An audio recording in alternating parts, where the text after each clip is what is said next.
Hello everybody and welcome to another edition of Sports Science Hacks, where today I'm going to speak about how you can work for Manchester United. Number one, you need to start off from the bottom. You need to get work experience at a lower level first. That's what I did for 5 years, working in amateur sport before I got my opportunity when I graduated to work in professional sport. It takes a lot of hard work and consistency as well. Just like KSI, who I spoke about in a previous video, he had 7,000 YouTube subscribers after 2 years of hard work and consistency. He's now got over 20 million, so it took a long time, but he became successful eventually. Next, I recommend that you become a delusional optimist, very much like the attitude Logan Paul had going into his fight with Floyd Mayweather. You have to have the same approach. You have to make Manchester United your goal, tell people that's what you plan to do.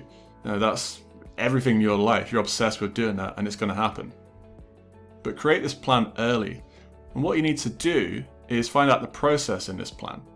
So what I mean by that is look at previous job adverts or any advert you see at Manchester United, read it. What do you need to do to get that job in the future? Go through LinkedIn, so find the staff members, look at their previous experience as well, and follow the staff on social media too.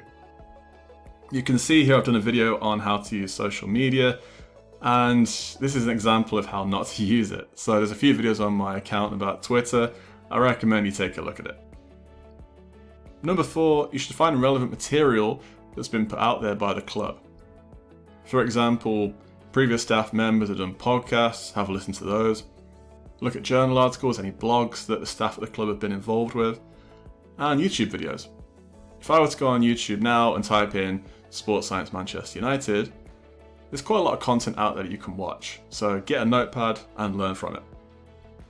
Number 5, really importantly, you have to network. I stress this all the time, and you really have to do this to get at Man United.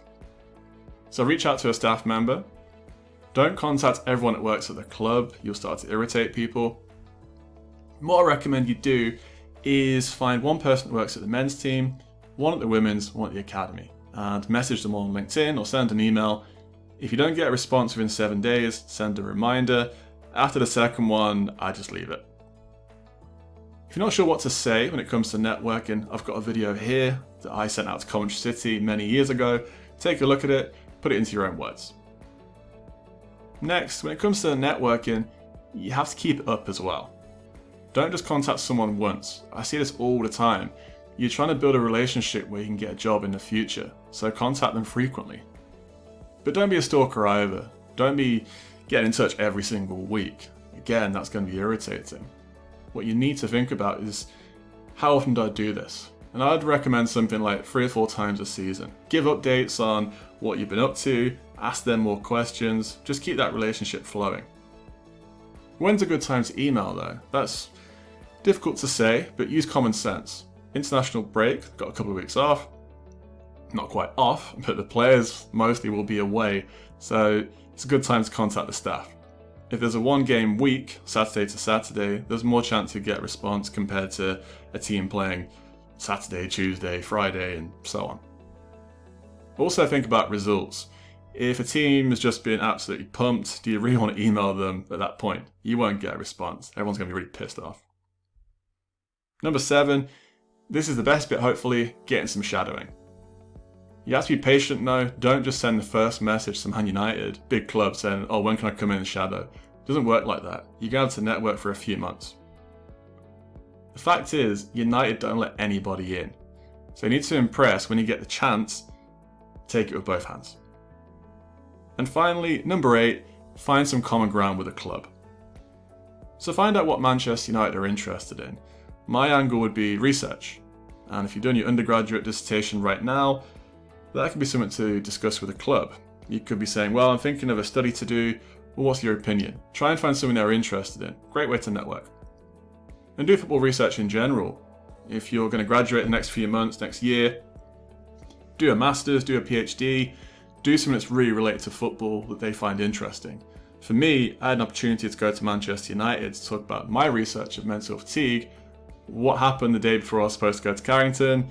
Mourinho got sacked. Really poor timing. The meeting never got rescheduled, so I missed the boat on that one. Okay, so I'm going to finish off with a little bit of advice now. So what do I suggest that you do? fucking go for it. Like, there's no other way of putting it. Just fucking go for it. Why not? Work hard, but work smart as well. It's all well and good working hard, but if you put it in the wrong areas, the wrong channels, you know, you're just pissing in the wind basically. So you have to put in a lot of smart work as well, networking, and just getting these things right I've spoken about today. But remember, it's going to take a long time. You can't just send a couple of emails to Man United and a little polished CV and expect to get anywhere. It's going to take months of networking. It's going to take years of hard work as well. So be patient. Okay, thanks for watching this video. I do recommend you watch the videos below about Roy Keane, Cristiano Ronaldo. Learn more from my channel about mindset and how you can work at one of the biggest clubs in the world. If you want to speak to me more about this, get in touch on Instagram as well. Sports Science Hacks is the name. Look forward to hearing from you. And again, thanks for tuning in. Speak to you soon.